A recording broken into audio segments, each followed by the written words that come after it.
किसान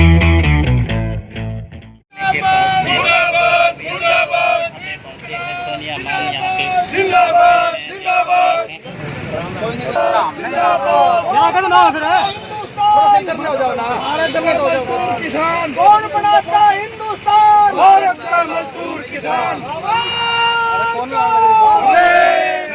हमारा भाई। क्या 500 दे दिए। मैडम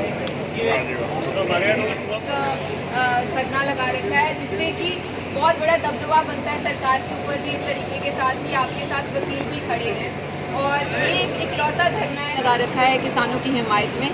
और ये बहुत एक अच्छा मैसेज आता है जिस तरीके के साथ हम सिंगू बॉर्डर पे, टिकरी बॉर्डर पे, गाजीपुर बॉर्डर पे, शाजापुर बॉर्डर पे हम किसान बैठे हैं। तो एक ये अच्छा मैसेज आता है कि ये किसानों की लड़ाई नहीं, सभी वर्ग की लड़ाई है। और कहीं ना कहीं वकील ये भी ये देखते हैं कि ये किसानों के बेटे हैं। आज मैं देखती हूँ कि मैं किसान की बेटी हूँ, तो हम सबको एकजुट होकर जहाँ पर भी बैठ के हमें लड़ाई लड़नी चाहिए किसानों के लिए। लेकिन अभी आपने जिक्र किया कि बहुत से लोग अभी इस आंदोलन में शामिल नहीं है, कुछ गांव नहीं आ रहे, तो आपको क्या लगता है कि लंबा खिंच रहा है आंदोलन या किस कारण से वो बात नहीं बन पा रही जो आप लोग भी चाह रहे हैं और सरकार ये कह रही है कि विपक्ष का ही काम है इसमें, किसान का? देखिए, सरकार का हमेशा से ये कहना है कि विपक्ष का काम है। कोई भी सरकार, क्योंकि सरकार को कंटिन्यूसली हमें 7 महीने हो गए हैं बॉर्डर पे बैठे हुए अपने ये बिलों को लेके बात करते हुए। जब सरकार को पता है कि ये बिल हमारे सही नहीं है, बार बार सौदे करने के लिए बात करती है और कभी सुप्रीम कोर्ट को बीच में लेके आती है। तो जब हम ये बोल रहे हैं कि ये बिल सही नहीं है, तो पहली बात तो ये सरकार का कोई भी ऐसा कोई सेक्शन नहीं है जहाँ से सरकार ये बिल बना सके बेसिकली, और सरकार ने वो बनाई।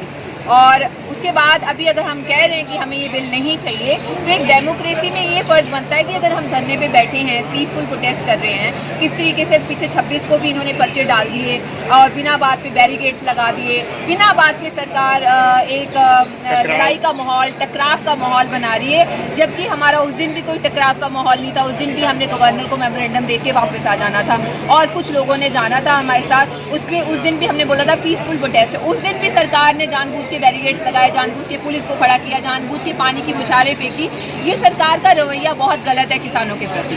कोई बातचीत के कुछ आसार लगते हैं आपको? कहीं कोई बात हो सकती है? क्योंकि सरकार डायरेक्टली नहीं इनडायरेक्टली तो बोल ही रही है कि हम तैयार हैं। ये राजेंद्र जी बता सकते हैं क्योंकि ये संयुक्त किसान मोर्चे में इनकी बात होती है सरकार। हम इनसे बात करेंगे। दूसरा है कि आप अपनी जर्नी को किस तरह से देखते हैं, क्यों आपको आना पड़ा किसानों के साथ?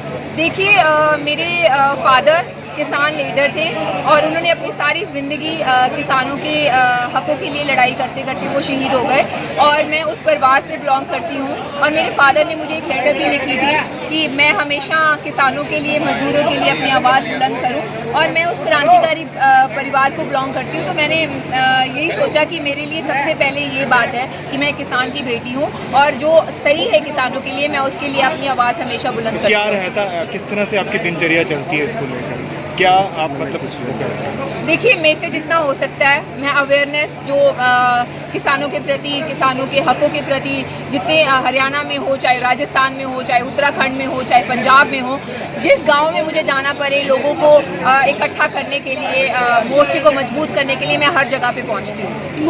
मैडम, संसद घेराव को लेकर के कुछ ऐलान है जी, ये वो राजेंद्र जी बताएंगे क्योंकि ये किसान मोर्चे की आज मैडम आपने आपका रिएक्शन क्या रिएक्शन आपका है? आपकी तरफ से इस तरीके की खबरें आई थी कि आप वहाँ थी कि नहीं? जी, मैं नहीं थी, बिल्कुल नहीं थी चंडीगढ़ में उस टाइम पे। मैं हरियाणा की तरफ से नाटा साहब गुरुद्वारा से पैदल यात्रा करते हुए पंचकूला गई थी और ये FIR झूठी दी है जहाँ हम बोलते हैं कि ये डेमोक्रेसी नहीं है, ये डिक्टेटरशिप है। नंबर 1, हम IPS ऑफिसर्स के ऊपर इतना विश्वास करते थे कि IPS ऑफिसर्स बहुत ईमानदार होते हैं, पर आफ्टर सीइंग माई FIR कि सोनिया के हाथ में तलवार थी, इन्होंने एक पुलिस वाले को पीटा, ये तो जरा सर मैं कहती हूँ कि गुंडागर्दी है और ये डिक्टेटरशिप है। किसी ने हुक्म दिया भी, किसान पहुँच रहे हैं वहाँ पर अपने अपने खेती चीज़ों में बिजी हैं, काफिला जाता है, काफिला आता है। पर जो लोग कुछ भी अभी बीजेपी के गवर्नमेंट के दबाव के नीचे हैं, उन लोगों को मेरा बताना लाजमी सा बनता है कि ये सिर्फ दुकानदारों की लड़ाई, किसानों की लड़ाई नहीं है, दुकानदारों की भी और मजदूरों की भी, सारे वर्ग की लड़ाई है। तो उनको एक बार एड्रेस करना बनता है हमारा।